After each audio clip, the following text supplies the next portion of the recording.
الرحيم الحمد لله رب العالمين والصلاة والسلام على سيدنا ومولانا محمد وآله وأزواجه وذريته أجمعين. اللهم ربنا أرنا الحق حقا وارزقنا اتباعه وأرنا الباطل باطلا وارزقنا اجتنابه. اللهم أرنا حقائق الأشياء كما هي.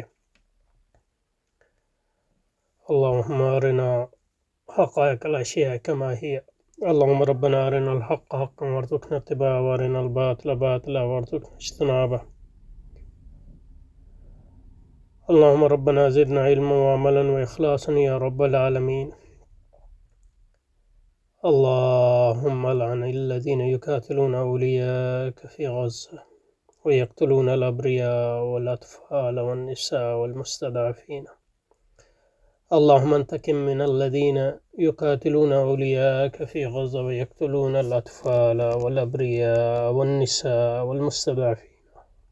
اللهم شتت شملهم، اللهم مزق جمعهم، اللهم زلزل أقدامهم، اللهم خرب بيوتهم، اللهم دمر ديارهم، اللهم مسخ وجوههم وانزل بهم بأسك الذي لا ترده عن القوم المجرمين. اللهم انصر أولياءك في غزة، اللهم انصر المجاهدين في غزة وفي فلسطين كلها وفي اليمن وفي لبنان وفي سائر بلدان المسلمين. اللهم ثبت أقدامنا وأقدامهم، اللهم ألف بين قلوبهم وأصلح ذات بينهم ووهز صفوفهم وانصرهم على عدوك وعدوهم إنك على كل شيء قدير يا رب العالمين. اللهم فرج عنا وعن إخواننا في غزة، اللهم فرج عن أوليائك في غزة، اللهم فرج عن أطفال غزة ونساء غزة وعجائز غزة. اللهم بارك في أرض غزة، اللهم أنزل بركات السماوات والأرض على أهل غزة. اللهم فرج عنا وعن إخواننا في غزة وفي فلسطين كلها وفي سائر بلدان المسلمين. اللهم نفس كربنا وكربهم وثبت أقدامنا وأقدامهم والطف بنا وبهم يا أرحم الراحمين يا رب العالمين يا أكرم الأكرمين. اللهم تقبل شهدانا، اللهم ارحم شهدانا، اللهم اغفر موتانا، اللهم اشف جرحانا، اللهم اشف مرضانا، اللهم فك أسرانا. اللهم نتوسل إليك بشهداء غزة أن تقبل دعانا وتحقق رجانا يا رب العالمين. وصل وسلم على عبدك ونبيك وصفيك وخليلك وحبيبك وحبيبك ووليك وخليلك محمد سيدنا ومولانا محمد وآله وأزواجه وصحبه وذريته أجمعين برحمتك يا أرحم الراحمين آمين.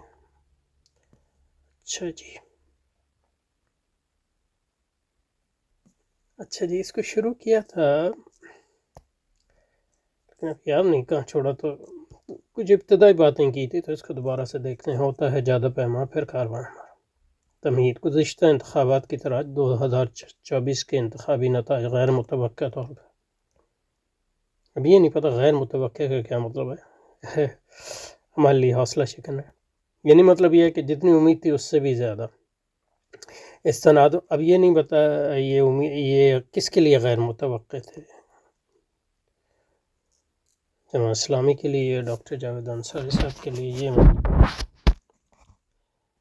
استنادن میں اس بات کا خطرہ ہے کہ جماعت کے کارکنوں میں مایوسی اور ناامیدی پھیلے۔ اس سے بچنے کے لیے ضروری ہے کہ ہم اپنی تصویراتی حکمت عملی کی تشکیل نو کی طرف توجہ دیں تاکہ تحریکات قیامت دین کی کامیابی کے امکانات پیدا ہوں، کیونکہ یہی اصل مقصد ہے۔ کوئی ایک مطلب یہ ثابت کرنا مقصد نہیں ہے کہ ہم صحیح ہیں یا آپ صحیح، یہ چند خیالات ہیں جو ہم پیش کر رہے ہیں، دوسرے لوگ پیش کر رہے ہیں۔ لیکن جو چیز جو ہے میرے خیال میں قابل اعتراض ہے وہ یہ ہے کہ حکمت عملی، یعنی حکمت عملی کوئی دین نہیں ہے۔ حکمت عملی جو ہے ایک انسانی کاوش،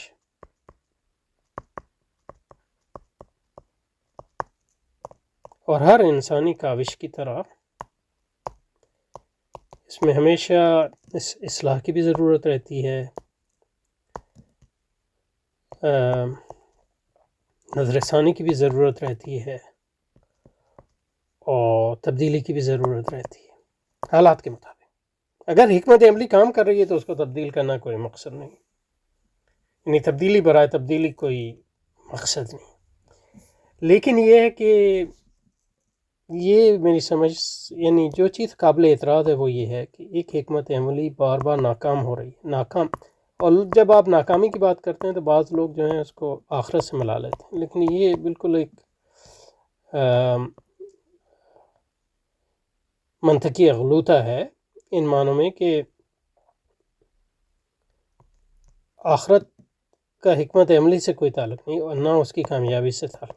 آخرت کا تعلق جو ہے آپ افراد کی جدوجہد سے اور ان کی نیتوں سے. وہ تو انشاءاللہ اس میں کامیابی ہوگی اللہ تعالیٰ کی رحمت سے. لیکن حکمت عملی کی کامیابی اور ناکامی کا واحد معیار جو حکمت عملی اپنے لیے اہداف مقرر کرتی ہے وہ حاصل کر رہی ہے کہ نہیں. آپ حکمت عملی کو اس بنیاد پہ نہیں جانچ سکتے کہ آخرت میں وہ کامیاب ہوگی کہ ناکام. حکمت عملی کا کوئی آخرت میں امتحان نہیں ہوگا، تو افراد کا اس سے تعلق ہے. حکمت عملی کو جو جانچا جاتا ہے اور جانچا جانا چاہیے حکمت عملی کو اس بنیاد پہ کہ جو اہداف حکمت عملی نے مقرر کیے ہیں وہ حاصل کر رہی ہے کہ نہیں، اور کر رہی ہے تو کتنی کر رہی ہے،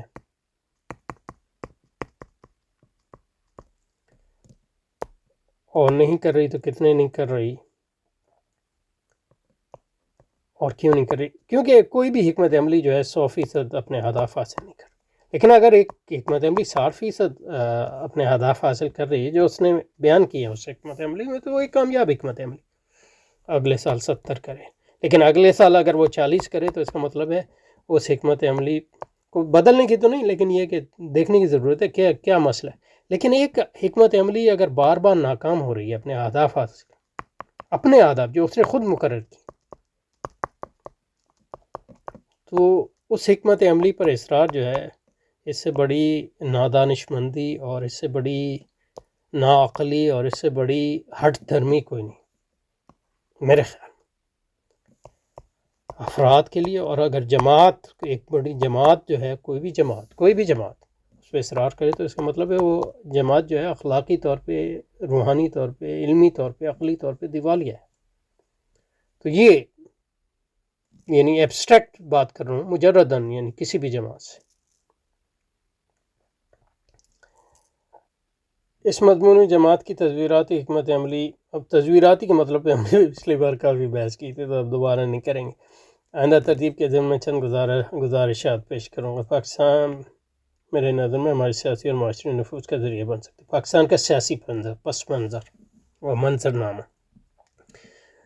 2024 کے انتخابات پاکستان کے سیاسی نظام اور اس کی حرکیات یعنی ڈائنامکس کی چند خصوصیات واضح ہوتی ہیں. اچھا جی، پہلی خصوصیت جو واضح ہوتی ہے یہ کہ پاکستان کا سیاسی نظام تیزی سے سرمایہ دارانہ استبدادی جمہوری قالب میں ڈھل رہا ہے. سرمایہ دارانہ استبدادی جمہوری قالب میں ڈھلتا جا رہا ہے. تو یہ ایک اہم اصطلاح ہے. وہ ہے کیا؟ پاکستان کا نظام جو ہے، پہلی بات یہ کہہ رہے ہیں کہ استبدادی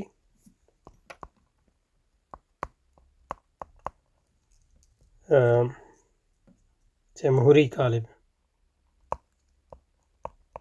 چلتا جا رہا. تو اس میں یہ ایک بات یہ کہ استبدادی جمہوریت کیا ہے یہ ذہن میں رکھیں، اس پہ بات ہوگی. استبدادی جمہوری قالب میں ڈھلتا جا رہا ہے. اچھا، اس قسم کے نظام میں سرمایہ دارانہ عادل کے قیام کے اظہار کے مواقع بڑھتے جا رہے ہیں. سرمایہ دارانہ عدل جو ہے،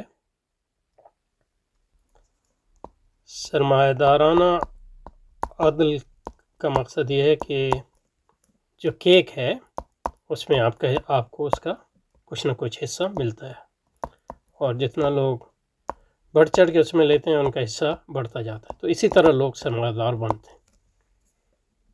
اور یہ جو حرکیات ہے کہ کس طرح لوگوں کو اور تحریکات کو سرمایہ داری کا حصہ بنایا جاتا ہے سرمایہ دارانہ عدل کے ذریعے، اس پہ جس شخص نے بہت کام کیا ہے اس کا نام ہے ہربرٹ مارکوز ہے. اور اس کی کتاب ہے جس کا نام ہے میرا خیال ہے ون ڈائمینشنل مین اور سم تھنگ لائک دیٹ.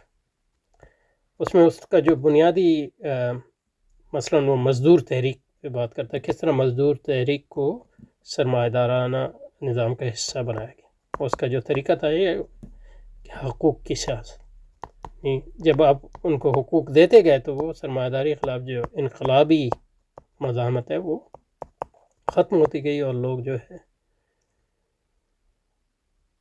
اس پر راضی ہو کے کہ سرمایہ داری میں ان کو مناسب حصہ ملے تو سرمایہ داری ٹھیک ہے.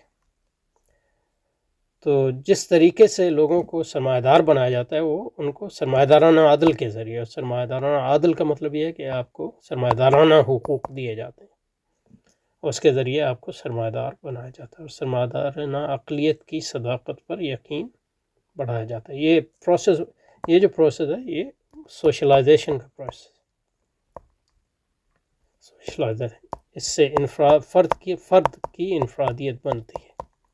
تو جس قسم کی یعنی سوشلائزیشن معاشرتی عمل جو سرمایہ دارانہ معاشرتی عمل کے ذریعے لوگ فرد سرمایہ دار بنتا ہے، اسلامی معاشرتی عمل کے ذریعے فرد جو ہے مسلمان بنتا ہے، اور وغیرہ وغیرہ. تو جو سرمایہ دارانہ معاشرتی عمل ہے وہ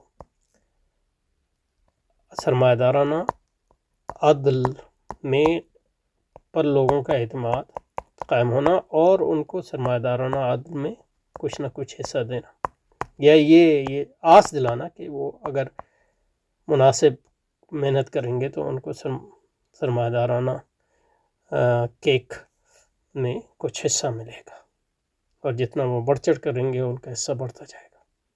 اور یہ ایک اہم بنیاد ہے جس کے ذریعے جو ہے وہ لوگوں کو سرمایہ دار بنا جاتا ہے. اس میں استبداد کا مطلب یہ ہے کہ لوگ جمہوری عمل میں شرکت کرتے ہیں سرمایہ دارانہ عدل کے حصول کے لیے، لیکن ان کو یہ اجازت نہیں ہوتی کہ وہ کسی اور متبادل کی بات کریں کسی بھی پرمغز معنی میں.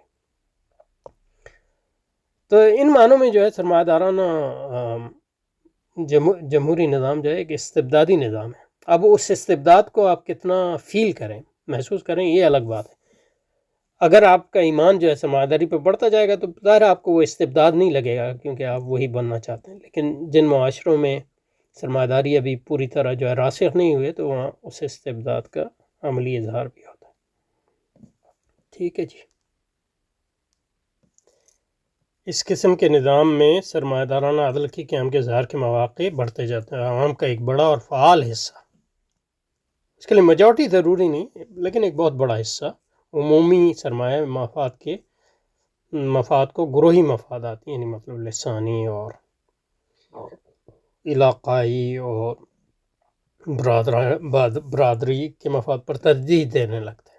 تو اس سے ایک طرح کی مطلب انفرادیت یا انڈیویجولزم پھیلتا ہے، فرد پرستی کہہ لیں اس کو، یعنی گروہ پرستی کے بجائے فرد پرستی. گروہ پرستی میں بھی سرمایہ داری فروغ پا سکتی ہے اور پاتی ہے، لیکن یہ کہ سرمایہ داری جو ہے گروہ پرستی کے سیاق میں جو ہے اس پر ایک حد ہوتی ہے، کیونکہ گروہ جو ہے اس سے آپ کے مفادات، جو گروہ جو ہے اس سے آپ کی وابستگی ہے، یا گروہ جو ہے آپ کی جو لوئلٹی ہے، یہ الٹیمیٹ وفاداری ہے، وہ سرمایہ سے نہیں ہے بلکہ گروہ سے. تو گو کہ گروہی سرمایہ داری یعنی اشتراکی سرمایہ داری ایک چیز ہے، لیکن یہ کہ جو سرمایہ داری کی مضبوط ترین شکل ہے وہ فرد پرستی ہے، انفرادی سرمایہ داری ہے، کیونکہ اس کے نتیجے میں جو ہے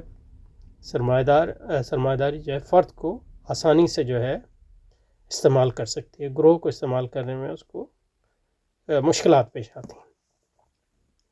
تو گروہی اور روایتی مفاداتی بات کمزور ہوتی چلی جاتی ہیں. مطلب یہ ہے کہ مذہبی، علاقائی، لسانی، برادری کی اور سرمایہ دارانہ انفرادی شناخت، یعنی ہر آدمی جو ہے وہ اپنے آپ کو اس طرح دیکھتا ہے کہ وہ آزاد ہے اور وہ اپنی آزادی کو جو ہے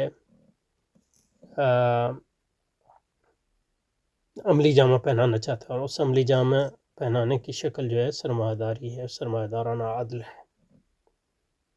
تو ہر فرد جو ہے اپنی مفادات کو، گروہی مفادات، معاشرتی مفادات، ہر چیز پر فوقیت دینے لگتا ہے، اور مطلب یہ ضرور نہیں ہے کہ وہ کہے کہ میں پاکستان کے مفادات کی بات نہیں کرتا، لیکن وہ کہے گا کہ پاکستان کا مفاد اسی میں ہے کہ سرمایہ داری، میرے گروہ کا مفاد اسی میں ہے کہ سرمایہ داری فروغ پائے وغیرہ۔ یہ ماڈرنائزیشن یعنی عمل جدیدیت کے عمل کی، اس طرف جس کی بہترین مثال دور اعظم چین فراہم کرتا ہے۔ استبدادی جمہوری، اب ظاہر ہے کہ چین کی جو استبدادیت ہے وہ اس سے بڑھ کر ہے جو پاکستان میں ہے، کیونکہ پاکستانی ریاست اتنی طاقتور نہیں ہے، یعنی نسبتاً استبدادی جمہوری نظام میں اقتدار سرمایہ دارانہ ریاستی اشرافیہ کے ہاتھوں میں آ جاتا ہے، یعنی ایلیٹ مرکوز رہتے، لیکن یہ اشرافیہ عوامی تائید کے حصول سے مشروط ہوتی ہے۔ تو جمہوریت میں جو ہے عموماً دو پارٹیاں ہوتی ہیں اشرافیہ کی، اور وہ ایک دوسرے سے مسابقت کرتے ہیں، اور ان کی جو پالیسی ہیں وہ دونوں کی پالیسیاں سرمایہ دارانہ ہوتی ہیں، صرف 19-20 کا فرق ہوتا ہے۔ اور جیسے جیسے سرمایہ داری جو ہے وہ میچور ہوتی جاتی ہے، سرمایہ داری جو ہے راسخ ہوتی جاتی ہے، مضبوط ہوتی جاتی ہے، اشرافیہ کی ان جماعتوں میں جو فرق ہے وہ کم سے کم ہوتا جاتا ہے۔ تو فرق جو ہے اشتراکی سرمایہ داری اور انفرادی سرمایہ داری یا لبرل سرمایہ داری میں یہ ہے، یا جمہوری سرمایہ داری میں یہ ہے کہ فرق جو ہے اشتراکی جمہوریت اور سرمایہ داری اور لبرل جمہوری سرمایہ داری میں یہ ہے کہ یہاں اشرافیہ کی صرف ایک جماعت ہوتی ہے،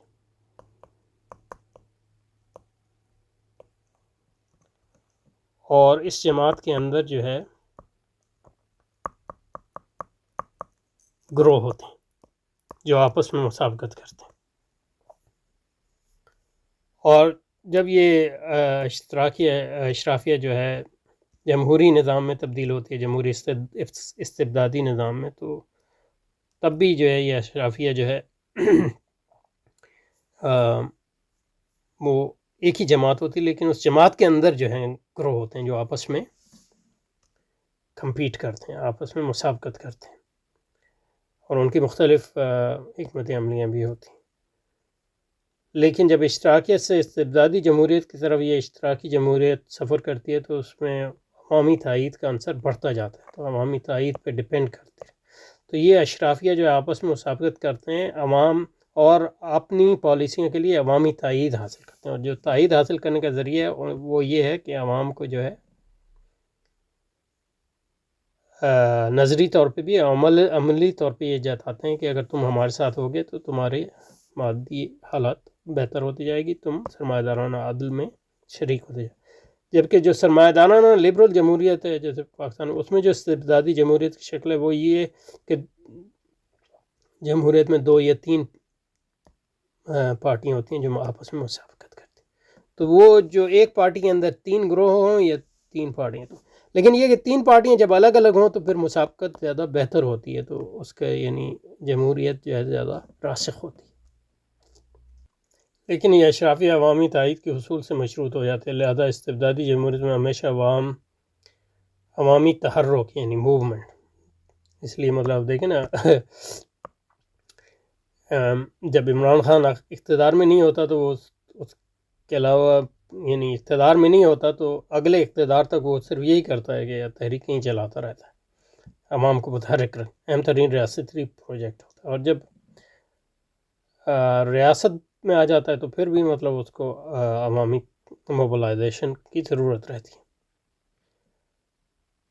پاکستان میں عوامی جمہوری تحرک یعنی موبلائزیشن کا بنیادی ذریعہ عوامی جذباتیت ہے، جس کا پہلا اظہار 70 کے انتہا میں بھٹو اور مجیب کی پرست سے ہوا، جس کا اب مرکز ممبر عمران بھٹو اور مجیب کو جانے کے خلاف عمران کی پجاری خالص سرمایہ دارانہ قوم پرستانہ اشتراک کی۔ اس میں جناح صاحب کی پجاریوں کی طرح مذہبیت کا بھی ایک عنصر شامل۔ اب جذباتیت جو ہے تحرک کی بنیاد ہوتی ہے، لیکن وہ جذباتیت اسلام کی بنیاد پر، آپ کے جذبات جو ہیں اسلام کی بنیاد پر ان کو متحرک نہیں کیا جاتا۔ تو جو جذباتیت ہے اس کی دو سطحیں ہیں۔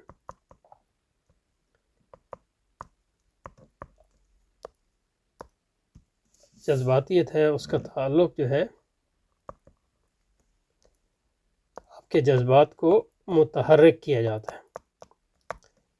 کرشماتی شخصیت جو ہے یہ کرتی ہے عموماً، بھٹو، مجیب، جناح اور اب عمران۔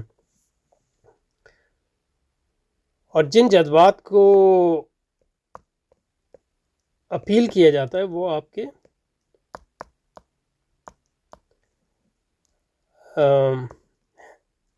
یعنی حیوانی اور سفلی جذبات ہوتے ہیں، مثلا روٹی کپڑا مکان،